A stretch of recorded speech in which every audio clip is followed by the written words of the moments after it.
Okay, here we go. January 7th, right? 2010. Vlog. Okay, so here I am.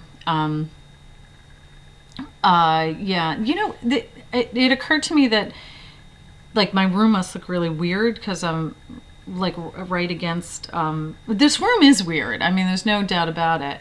My bed is like in this little alcove. It's a very old house with like lots of fireplaces and weird little nooks and crannies. So my bed is actually in a little cranny or a nook. I'm not sure. So here, let me turn the camera around. You can see that there's my mosquito netting, which I keep around my bed. My bed's like in this little nook. There's my hula hoop. I'm super into hula hooping these days. I mean, I've always been into hula hooping, but now I'm doing it as a more concentrated exercise. Let's see what happens. I don't know. It has to be a really particular kind of hula hoop, like kind of heavy and weighted. But all right, so so I have a door on the other side, and then I have a door that comes like right into my bed, basically, which I usually leave closed, but I also exit through it. It's kind of weird. It's like a weird setup. Like you couldn't put the bed anywhere else really, or it would be in the way of everything. Anyway, I have two kind of funny stories to tell today. Okay, that's my video blog. The first one I didn't think was so unusual, but my friend was actually sort of witness to it over the phone, and she thought it was really startlingly weird, or I think she even said it was like disgusting and appalling. No, she didn't use the word appalling. Well, let me tell you a story. So I got into a cab this afternoon, and I was headed downtown. I get into this cab, right, in New York, and I get in and it smells like McDonald's in the cab. So I'm like, ooh, it smells like someone had McDonald's, just being conversational. And the cab driver's like, yes, I just had some McDonald's. Do you want some French fries? And I was like, oh, you have leftover French fries? He's like, yeah, I can't finish it. And he takes the container of French fries and he puts it through the little window between the seats. So I reach in, and it's kind of at the bottom, I reach in and I take a couple out, and I'm like, oh, these are good. He's like, take the rest of it.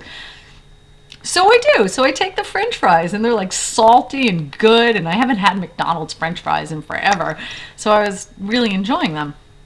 So anyway, I finished the container of French fries, and we chit-chatted a little bit, but then I got a phone call.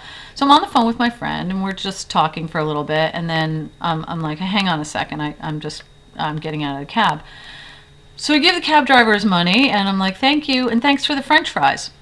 He's like, oh, you're very welcome. So I get out of the car, and my friend's like, wait, what did you say? You thanked him for French fries? And so I explained what happened, and she just was like, ew, that's the most disgusting thing I've ever heard. She's like, they were at the bottom of the container? I'm like, yeah, why?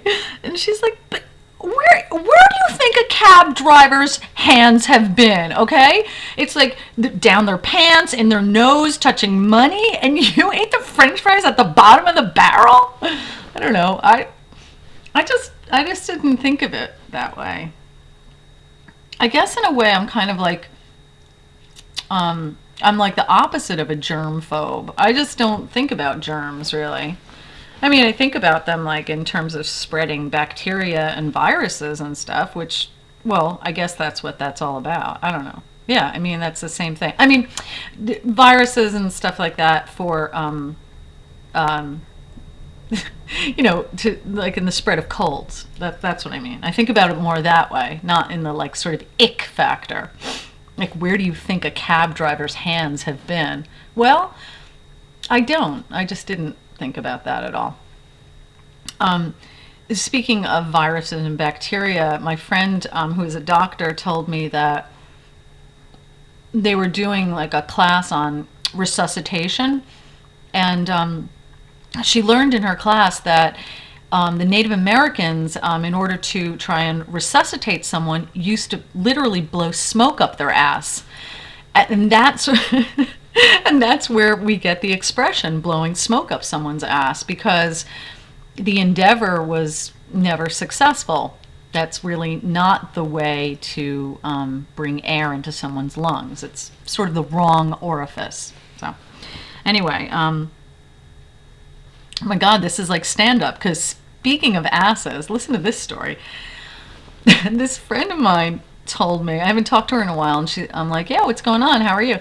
She's like, oh, actually, I'm going through like a difficult thing right now. I had my identity stolen. I was like, oh no, that's really serious. What happened? Is everything okay? And she's like, yeah, well, unfortunately, this girl took my name, found my name, all my pertinent information, and opened up a credit card in my name.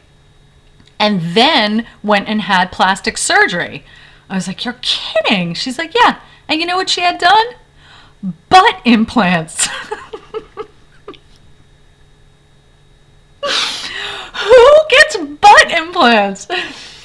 I was cracking up. I couldn't believe it. And then she's like, yeah. And she's not even a white girl. So, and the funny part was that this girl whose identity she stole has a really white name. I'm not going to say her real name, but I'm going to give a facsimile, which is like, I'll call her Deirdre Gallagher, okay? It doesn't get much whiter than that, like white Irish, That girl would have that name should have automatically raised issue, but in fact, my friend said that to the doctor's office when they eventually caught up with her for non-payment, and she was like, can you imagine this conversation? I did not have butt implants. It wasn't me. So she had to fight her way out of it. Anyway, it was clear that her identity had been stolen and so forth, and they started working with a detective. Now, here's the weird part, is that the fake Deirdre Gallagher brought in a bunch of her friends to also get butt implants. They all had it done. But they paid for it legitimately. So the doctor's office was like, well, can you work with us to try and capture your friend who we know about, who goes by the name of Deirdre Gallagher? And as an incentive, they offered free laser hair removal. And that, my friend, is the end of my story. I don't think they went for it. You're going to sabotage your friendship with your friend, turn her in for laser hair removal. Better off with butt implants. Thank you.